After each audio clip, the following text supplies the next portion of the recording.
There were 9 people on the floor of that chamber, and I was the only one still upright, and the man I had come to save was going down. I want to be precise about what that room was, because everyone in the North has since decided it was a miracle, and it was not. It was arithmetic. Every soul who crossed that threshold went down inside a minute. The healers, the guards, 2 of the council, a man who had held a shield wall for 11 years, down like cut wheat, and the whole kingdom had spent 9 years calling that majesty. I got 11 minutes. That was my entire margin. 11 minutes of being upright in a room that put everyone else on the floor, and I had to cross it and get the thing out of his hands, and I could already feel the edges of my own vision going soft. Behind me, a man who had spent 9 years running a kingdom through a keyhole was shouting at me to stop. I did not stop. I had been tired for 6 years. I was extremely good at not stopping. 11 weeks earlier, I had fallen asleep on a bench in front of the Alpha King of Cairnhold and started snoring. My name is Isolde, and I was, at that point, a maid on the 3rd floor of Cairnhold Keep, working my 2nd triple shift of the week because Marta had a bad hip and Nessa's boy was sick, and somebody had to do the West Corridor. I was 5 and 20. I had been tired since I was 19. I want you to understand that as a physical fact about me, rather than a complaint, 6 years of triple shifts does something permanent to a person. And what it had done to me was that I had entirely lost the ability to be frightened of anything at 4 in the afternoon. I had no capacity left. Terror requires energy I did not have. That turned out to matter more than anything else about me.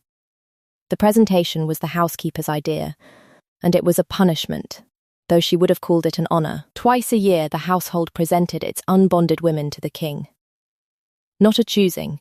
Cairnhold had no such custom, simply a formality, a line of women in clean aprons standing in the lesser hall so the crown could confirm the household role. It took an hour. It was, by every account I had ever heard, the single most unpleasant hour available to a woman in that keep. Because of the presence, that is what they called it. King Caedmon of Cairnhold had the strongest alpha presence in the Northern Territories, and I had been hearing about it since the day I arrived at 14. Women fainted. Grown men went grey and had to sit down. There were so many stories, of Omegas who had trembled so hard they could not walk, who had fled the hall in tears, who had gone to their knees without deciding to. It was the proof of him. It was the whole architecture of what he was. An alpha so strong that being in a room with him was more than an ordinary person could physically bear. The court told that story with enormous pride. I want that on the record. They were proud of it. I stood in that line at 4 in the afternoon, on the tail of 19 hours awake, and the girl beside me was shaking so hard I could hear her apron. It's not so bad, I told her, which was a lie. I had never been in a room with him in my life. The doors opened. He came in. And I felt it. I want to be honest. I felt exactly what everyone else felt, and this is the entire hinge of this story, so please hold on to it. It was not terror. It was not awe. It was, precisely and specifically, the feeling of the moment your head goes down at a table when you have been awake too long. A warm, heavy, entirely pleasant weight coming up through the back of the skull, and the floor getting further away, and everything mattering considerably less than it had a moment before. I had felt that exact sensation 400 times. I had felt it that morning, on a stair, holding a bucket. Everyone in that line had been told their whole lives that this feeling was the presence of overwhelming power, and so every one of them experienced it as overwhelming power, and reacted accordingly. The girl beside me made a small sound, and locked her knees, and started to shake in earnest. I was too tired to interpret it as anything. So, I did what a woman who has been awake for 19 hours does when a warm, heavy weight comes up through the back of her skull in a quiet room. I looked around, saw a bench against the wall, walked over to it, sat down, and went to sleep. I did not decide to. There was no decision anywhere in it. I have been told since that I yawned first, hugely, without covering my mouth, in front of the King of Cairnhold and his entire household, and that I was asleep in under 30 seconds, and that I snored. Not delicately. I am told it was substantial. I woke up because Osric was shaking my shoulder, and Osric is the king's second, and a man built like a door, and his face when I opened my eyes is a thing I will carry to my grave. He looked like a man watching weather do something it does not do. The hall was empty. Everyone had gone. The presentation had ended 20 minutes earlier. Except for the king, who was still standing exactly where he had been standing when I sat down. In the middle of the floor, not moving, watching me sleep. "How long has he been there?" I whispered. 26 minutes, Osric said. "Doing what?" That Osric's voice had gone strange. Just that. "Mistress, I have served that man for 9 years, and I have never seen his face do what it is currently doing, and I would very much like you to stop being asleep in front of him." I got up, I curtsied, badly, because I have never been good at it, and was still half under. "Beg pardon, your grace. Long week." King Caedmon of Cairnhold looked at me for a long moment. Up close he was younger than I expected, and grey around the eyes in a way I recognised instantly. Because I saw it in my own basin every morning, that particular greyness is not age. It is depletion. And I knew it on sight the way you know your own language. "You fell asleep," he said. "Yes, your grace. Sorry, your grace. Nobody falls asleep." He said it slowly, like a man reading a word he did not know. "They faint. They shake. 2 years ago, a woman broke her wrist going down in this hall. Something moved in his face. You yawned." "I did, your grace. I've been up since 3, and the Alpha King of Cairnhold, terror of the Northern Line, said, 'Are you well?' I was so tired that I answered him honestly, which nobody in that keep had done in 9 years. 'No, your grace,' I said. 'I'm doing 3 shifts, and I've been doing 3 shifts since Candlemas. But I'll be all right if I can get 4 hours.' He sent me to bed, not as a courtesy, as an order, delivered to the housekeeper in front of me, that Isolde of the 3rd floor was not to be worked more than 1 shift for a fortnight, and that anyone who altered that arrangement would explain it to him personally. Which is how the whole keep found out by supper that the maid who snored at the king had been rewarded for it, and how, within 4 days, absolutely everyone had decided they knew what was going on between us. They were wrong. What was actually going on was considerably stranger, and it took me 11 weeks to understand it, and by then it had nearly killed us both. He sent for me a second time. I assumed I was in trouble. The whole 3rd floor assumed I was in something else entirely. The truth was neither. He wanted to know whether I would fall asleep again. That was it. That was the whole audience. The King of Cairnhold, alone in a room with a maid, asking her, very carefully, in the tone of a man who has taught himself never to sound like he is asking anyone for anything, whether she would consent to come and stand in a room with him a second time and see what happened. "Why, your grace? Because nobody has ever come back." He said it flatly, and I did not understand yet how much that sentence cost him. In 9 years. They come once, and they go down, and they are excused from ever attending me again, and the household is very good about it. And the excusing is done kindly, and the result is that I have not been in a room with the same person twice since I took this throne. His hand was flat on the table.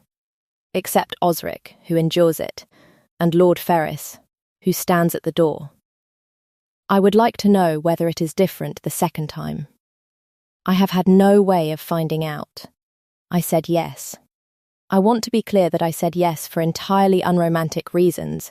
He had given me my sleep back, and he asked instead of ordering, and I have never in my life been able to leave a question alone. It was different the second time. Not much. I lasted perhaps 4 minutes before the warm weight came up, and I had to sit down, and I slept 11 minutes and woke up fine. But it was 4 minutes, where the first time had been under 1, and when I told him so he went so still, I thought something had happened to him. Say that again. It took longer, Your Grace. That's all. It's like I searched for it. It's like brandy, isn't it? First time it takes your legs. 5th time it doesn't. Nobody has a 5th time, Kedmon said. And that, right there, was the lock. That was the thing 9 years and 400 courtiers and every healer in the north had never found. And the only reason I found it was that I was a maid and could not afford to run away from a corridor I was paid to clean. Everyone else in Cairnhold got 1 exposure and then was gently, permanently excused. I got a 2nd because he asked, and a 3rd, and a 4th, and by the 6th week I could stand in a room with the Alpha King of Cairnhold for 2 hours and feel nothing worse than the pleasant heaviness of a woman who has had a large lunch. I was the only person alive who had ever built a tolerance to him. Because I was the only one who had ever been given a second chance to try. That was the autumn we became friends, which is a word the ballads have since replaced with something else, and I would like it back. Because that is what it was. He could not leave the keep. I want you to understand the size of that. A king who cannot enter a village, cannot walk a market, cannot hold a court that lasts longer than 4 minutes without his own people going down around him like a felled orchard. 9 years of governing through a door. 9 years of every conversation he had ever had being conducted by a man shouting from a threshold. And now there was a maid who could sit in a chair across the room and simply be there for hours, and he did not know what to do with it, and neither did I. We talked about nothing. That is the part I treasure. He asked me about the 3rd floor, and the west corridor, and Marta's hip. He asked me what the keep sounded like at 4 in the morning, because he had never heard it. A king does not walk his own corridors at 4 in the morning, but a maid does, and he wanted to know, and I told him, and he listened like a man hearing about a country he would never visit. Once he asked me what the market smelled like in the autumn. He had not been in it in 9 years. I told him. It took me a quarter of an hour and I made a considerable mess of it, and when I looked up he had turned his face away, and I did not comment, and I have never once mentioned it since. His wolf started coming in the 8th week. That was Osric's doing. Indirectly, he mentioned, in passing, that the presence was weaker when the king was shifted, which nobody had thought about much, because a shifted Alpha King is not something you put in a room with people either. The wolf turned up at my door on the 3rd floor at 2 in the morning. Enormous, grey-black, filling my entire doorway with the specific sheepish air of an animal who has come somewhere he has not been invited and intends to stay. Absolutely not, I told him. He lay down across my threshold. He was there the next night, and the night after, and by the end of the fortnight, the entire 3rd floor had stopped remarking on it, which is the single most Cairnhold thing about this whole story. And the presence was weaker. He was right about that. Whatever came off that animal was a fraction of what came off the man, and I could sit on the floor beside him with my back against the doorframe and feel almost nothing at all. Kedmon was mortified. I have ordered him to stop, he told me, in the 9th week, with his ears actually red. Twice he listens with tremendous attention and then goes anyway. Osric has begun making a note of it. There is a written record, Isolde, of my wolf's whereabouts, and it says 3rd floor 11 times. He's good company. He doesn't interrupt. He is a traitor, and I have no control over him whatsoever. He looked at me, and then away. He goes because it is the only way any part of me can be near a person without hurting them, and he understood that faster than I did, and I would appreciate it enormously if you did not make me say that sentence again. I did not make him say it again, but I thought about it for a long time afterwards, sitting on a floor beside a wolf at 2 a.m, and I thought about the greyness around his eyes, and about a man who had asked me, "Are you well?" while an entire kingdom called his condition majesty. I did not know yet what I was actually sitting next to. I did not know that the thing the North called the greatest alpha presence in 9 generations was not power at all, or what it was doing to him, or how little time was left.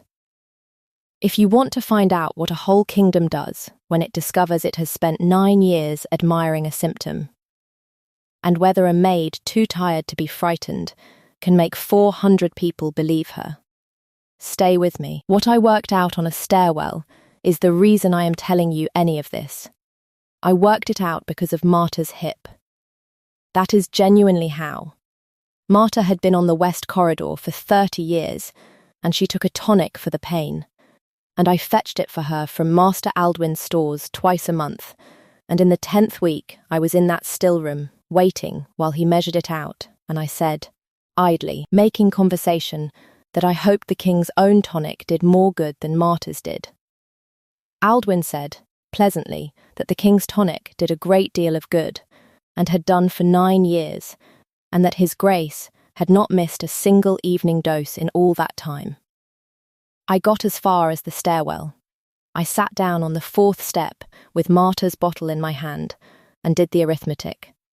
And it came out, and it kept coming out, and there was no way to make it come out differently. 9 years of a tonic. 9 years of a presence. I had never once heard a story about King Caedmon's overwhelming presence from before he took the throne. Not one.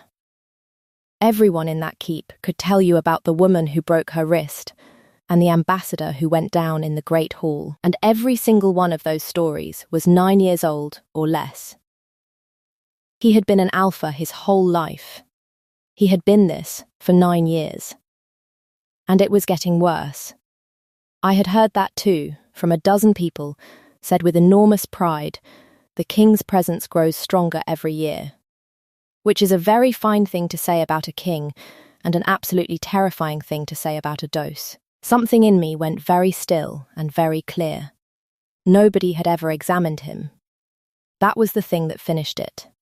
9 years, and no healer had ever laid a hand on that man, because every healer who came within 4 paces of him went down inside a minute, and the household had, very kindly and very sensibly, stopped sending them.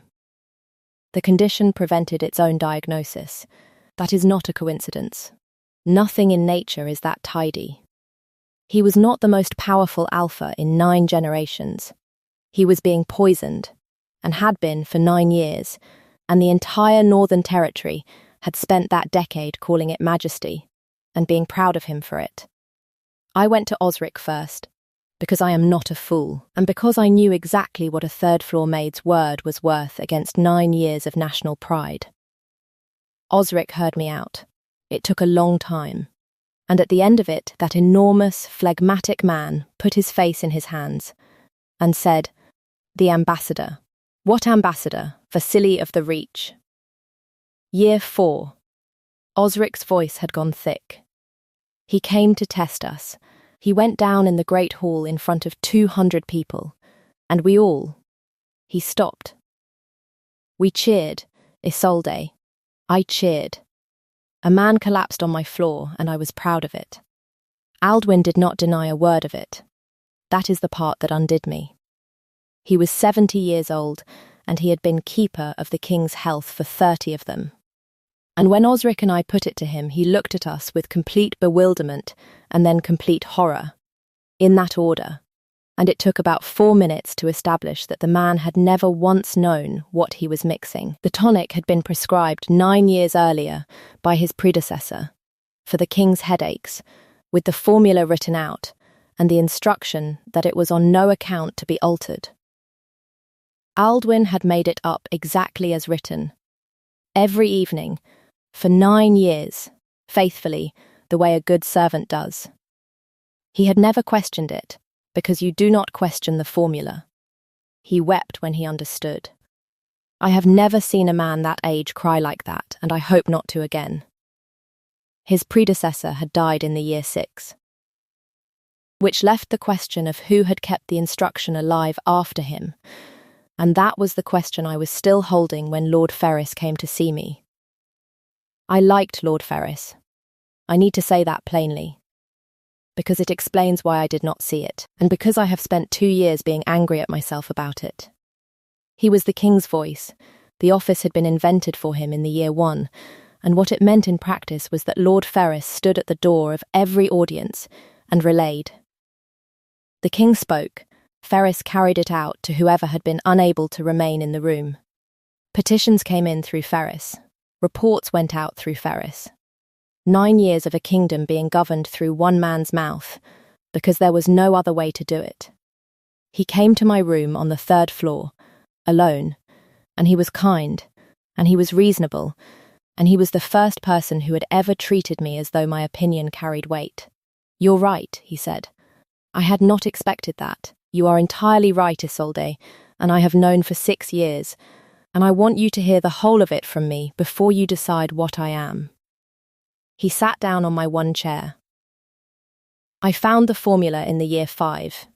I understood what it was. And I sat with it for one night, and I did not destroy it, and I have not destroyed it since, and I would like to tell you why. There is no why. There is arithmetic. He said it gently. 9 years without a raid on the northern line. 9 years without a challenge, without a border war, without a single alpha in the north willing to test a man whose presence puts a shield captain on the floor. Do you know what we were in the year 1? We were a small territory with a young king and 4 hostile neighbours. And by the year 4, we were untouchable, and not one drop of blood was spilled to make us so. His hands were folded. It has cost one man his health and his solitude. It has bought 40,000 people 9 years of peace. I did not invent that trade. I only declined to end it. It's killing him. Yes, Lord Ferris said. Slowly, he has perhaps 5 years. I have thought about that every day for 6 of them, and I will think about it every day for the rest of my life. And if you asked me to make the choice again tomorrow, I do not know what I would do, but I know what I did, and I know what it bought, and I am not going to pretend to you that it bought nothing. That is the closest thing to a villain in this story. A man who did the arithmetic, and got a real answer, and let it stand. He asked me, kindly, reasonably, at length, to let it stand too. He offered me a great deal. Not a bribe, a position, in daylight, with a title, on the entirely honest grounds that a woman who could stand in the king's presence was worth more to Cairnhold than any maid, and that I could have that life, and the king could have his 5 years, and 40,000 people could have their peace. And when I said no, he did the second thing, which was not kind at all. He went to the council and told them, before I could, that a 3rd floor maid was claiming the king's presence was a poisoning, and he told them in the most damaging possible way. Which was accurately. He did not slander me. He simply reported what I was saying to a room of men who had built 9 years of national pride on that presence, and let them draw the obvious conclusion about a servant who had spent 11 weeks alone with the king, and now wanted him medicated into an ordinary man. It very nearly worked. They were going to have me removed from the keep by nightfall, what Ferris had not accounted for, and I want to be fair, he could not have, because it had never once happened in 9 years, was that the king came to the council. Not to the door. Into the chamber, in person, and stayed, and the council went down around him in the first 90 seconds, exactly as everybody in that room had spent 9 years being proud of. All of them except me. And when there were 9 men on the floor, and 2 still swaying, and Kedman standing in the middle of it, looking at what he did to a room, he said, to the ones still conscious, quietly, in a voice I had never heard from him in public, "Look at it. Just once. Look at what actually happens, instead of what you have all agreed to call it." That was the moment the arithmetic broke. Not my evidence. Not Aldwin's formula. 9 men on a floor, and a king standing over them saying, "Look." They took the tonic away that night. Nobody in the north had ever stopped a 9-year dose of anything, and Aldwin was frank with us that he did not know what would happen, and what happened was the worst 4 days of my life. It came off him in waves. That is the only way I can describe it. The presence did not fade, it surged, over and over, as whatever had been building in that man for 9 years came apart, and each surge was worse than anything the keep had ever felt, and by the second day nobody could be in that wing at all. Except me. 11 minutes at a time, which was my tolerance, and my absolute ceiling. And I want to be clear that this is where the romance stops being charming. I went in 11 minutes at a time, 4 times a day, for 4 days. And I came out on my knees every single time, and Osric carried me to a chair, and I sat until I could see. And then I went back in. On the 4th day, he stopped being able to hold on to it, and reached for the one thing he thought would end it fastest. And that is the room I opened this story with. 9 people on the floor. Me upright with 11 minutes, and my vision already going soft at the edges. Ferris behind me at the door, shouting at me to stop, because, and I believe this entirely, he could not bear to watch a second person die for his arithmetic. I crossed that room, and I took it out of his hands. I have never told anyone what it was. It is not mine to tell. What I will tell you is that he let me take it, which is not the same as being disarmed, and that I sat down on the floor of that chamber with the Alpha King of Cairnhold, and I did the only thing I have ever been reliably good at in my entire life. I stayed awake. 11 minutes, and then, when the 11 minutes ran out and the warm weight came up through the back of my skull the way it had on a bench 11 weeks earlier, I did not fight it, and I did not flee. I put my head against the wall beside him, and I went to sleep. Right there, in the middle of the worst hour of his life. And Kedman told me afterward, much afterward, when he could talk about it, that this was the thing that turned it. Not the 11 minutes, the sleeping. That in the 9th year of being a man nobody could survive being near, somebody got tired in his company and simply went under, the way you do beside someone safe. And that he sat on that floor and listened to a maid snore for 2 hours and decided, entirely against his own intention, to survive it. The fallout was enormous, and most of it was not pleasant. Ferris was right about the arithmetic, which is the part nobody likes. Within 8 months of the king becoming an ordinary man in a room, the Northern Line was tested twice. Cairnhold held both times, properly, expensively, with an actual army and actual losses, the way every other territory in the north has always had to. 41 men died in the second one. I have their names. Kedmon reads them at the Spring Council every year and has never once permitted anyone to tell him it was worth it. Ferris was not executed. Kedmon would not have it, and the council could not find the law. The man had never administered a dose, never forged a document, never lied to anyone about anything. He had simply known, and not said. He was stripped of the voice, and the office was abolished, and he lives in the Eastern Holding, and twice a year he writes to the king with observations on the northern border that are, Osric tells me grimly, invariably excellent. Aldwin did not survive it. Not the trial. There was no trial for him. His own knowledge of what his hands had done for 9 years. He died the following winter. I sat with him at the end, because nobody else would.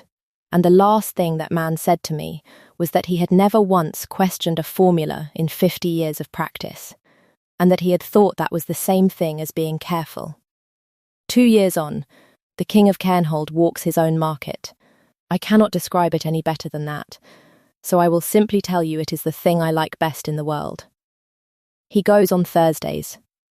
It took him 4 months to be able to do it without going grey. 9 years of never being in a crowd does not come off a person quickly.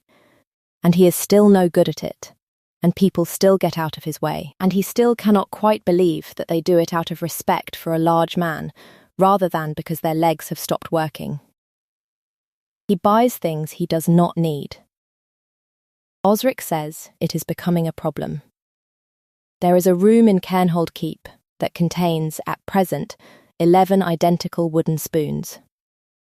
I am not a maid anymore, which I resent in a way that I gather is unusual, and which I have stopped apologising for. I run the household, all of it, the whole keep, the rosters and the corridors and the appalling business of Marta's replacement, and the first thing I did with the authority was abolish the triple shift. Entirely. Anywhere in Cairnhold. The steward told me it was impossible, and would cost a fortune, and I told him I had personally saved the king's life, with a tolerance I could only have built by being too poor to run away, and that I had strong feelings about the practice. And he stopped arguing. And Cedmon proposed on the bench. The actual bench. He had it kept. 9 weeks after the tonic came off, before I knew he had done it. The bench from the lesser hall, where a maid on 19 hours sat down and went to sleep in front of the entire household. It is in the garden now, in the corner where the sun gets in about 4 in the afternoon. He sat down on it beside me, at 4 in the afternoon, and did not make a speech, because he had asked me first whether I wanted one, and I had said absolutely not. I am going to ask you a question, he said, and I want to say the other part first. You cannot say no to a king. That is simply a fact about kings, and I have thought about it for a year, and I have concluded that the only honest thing I can do about it is this. He put a paper in my hand. It was a household release, signed, sealed, ending my service to the crown entirely, effective that morning. You do not work for me, as of this morning. Whatever you answer, you are not in my household, and you will never again be in a room where I hold your position in one hand and a question in the other. You've made me unemployed. I've made you free, Cedmon said. There is a difference, and it took me a year to learn it, and I would like you to have it before I ask. His hands were not steady. I have not been near a person in 9 years. Not one. And then a woman sat down on that bench and was so entirely unimpressed by the worst thing about me that she fell asleep in the middle of it. And I have never once recovered. And I am not going to. Stay, not in service, beside me. I did not answer him straight away. I put my head on his shoulder, on that bench, in the 4 o'clock sun. And I fell asleep, because I had been up since 5 and old habits are old habits, and I woke up an hour later with his coat over me and the sun gone round, and he had not moved an inch, and that is genuinely how he found out my answer. I kissed him first when I woke up. It was brief, and it was warm, and it settled something in me that had been braced for 6 years against the possibility of ever being allowed to stop. I still wonder about Ferris. That is the honest end of this. 9 years without a raid, and 41 men dead in the second summer after we ended it, and a man in an eastern holding who did the arithmetic 6 years before I did, and got a real answer. I do not think he was right. I have never been able to prove he was wrong, and I have stopped pretending the two are the same thing. Tell me where you land on him, because I have been arguing with myself for 2 years and I would genuinely like the help. Comment the bench if you want to hear what Cedmon's wolf did the first Thursday his king walked into that market and 40 people worked out at once that they could stand near him. And if you want more nights like this one, a king whose greatest strength was the thing killing him. A kingdom that spent 9 years admiring a symptom, and a woman too tired to be frightened of any of it. Stay close. There is more of Cairnhold left to tell. Where are you listening from tonight? I would love to know.